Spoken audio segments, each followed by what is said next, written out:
I just booked a cruise for 2020 and I'm going to tell you why.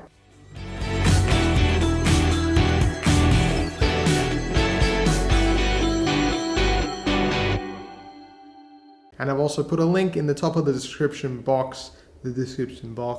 As always, thanks for your continued support. If you haven't subscribed already, please do. I've also put a link in the top of the description box to my new community page on Facebook that's all about great deals and advice. So I've booked a cruise for this year and it departs in December and I'm going to tell you why. So the first reason is the price. I got a fantastic deal on a suite, so a guarantee suite for a short cruise leaving in December, and I've always enjoyed sailing in suites for the different perks that you get, and the price was really hard to go by. One of the main reasons I booked this cruise is because of the ship. So I've chosen to book a cruise on P&O's brand new Pacific Adventure. Pacific Adventure is a ship joining the P&O Australia fleet later this year, and it is currently sailing or was sailing as the Golden Princess for Princess Cruises. The ship will be undergoing a massive refit which will see brand new restaurants and public areas grace the entire vessel. Some of the new inclusions are the Altitude nightclub, which will be replacing Skywalkers, a new restaurant by celebrity chef Luke Mangan, the safari-themed Adventure Hotel, a brand new pantry restaurant which will occupy the previous buffet space, the very jazzy looking Blue Room, 400 Gradi, Twin Racer water slides,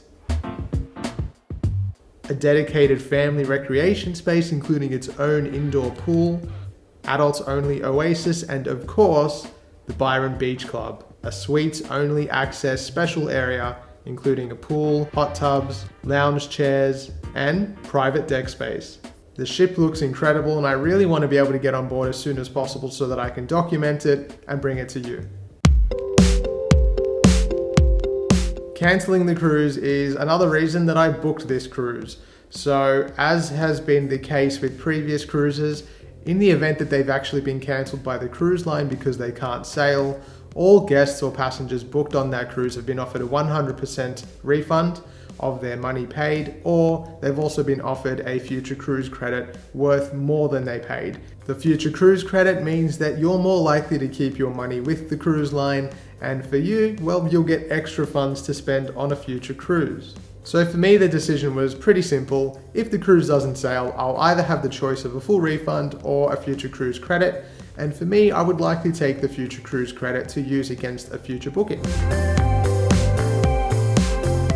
So another reason I booked this cruise is to support the industry. Cruising has a massive economic impact both globally and locally, and I feel like trying to get things back up and going again as soon as possible. If I can contribute to that in some small way, then I'm trying. I also really want to be able to report back to you about the changes that may have been made in reference to COVID. So I want to see firsthand what those changes are. Cruising has already restarted in Europe with the massive MSC Grandiosa departing for a cruise this weekend. I want to be able to report to you firsthand and let you know what the cruise experience is like once these changes come into effect. And I miss cruising. I really miss being out there on the ocean and just the whole cruise experience. Obviously, I love it and I've done it many times. My last cruise was in January of this year before everything really went to and I really want to get back out there again. So hopefully it goes ahead.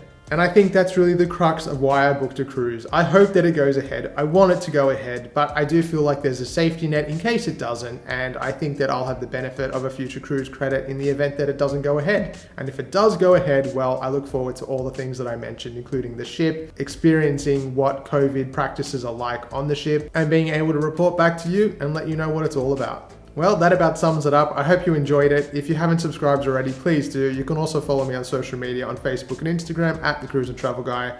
Head to my website if you're interested in booking a cruise yourself, thecruiseandtravelguy.com.au. Thanks for watching, stay safe, and I'll see you soon. Part of that transformation will see many of its public areas changed from their previous look to a new look. lot better. I need some words. The ship will be in order as to a nope.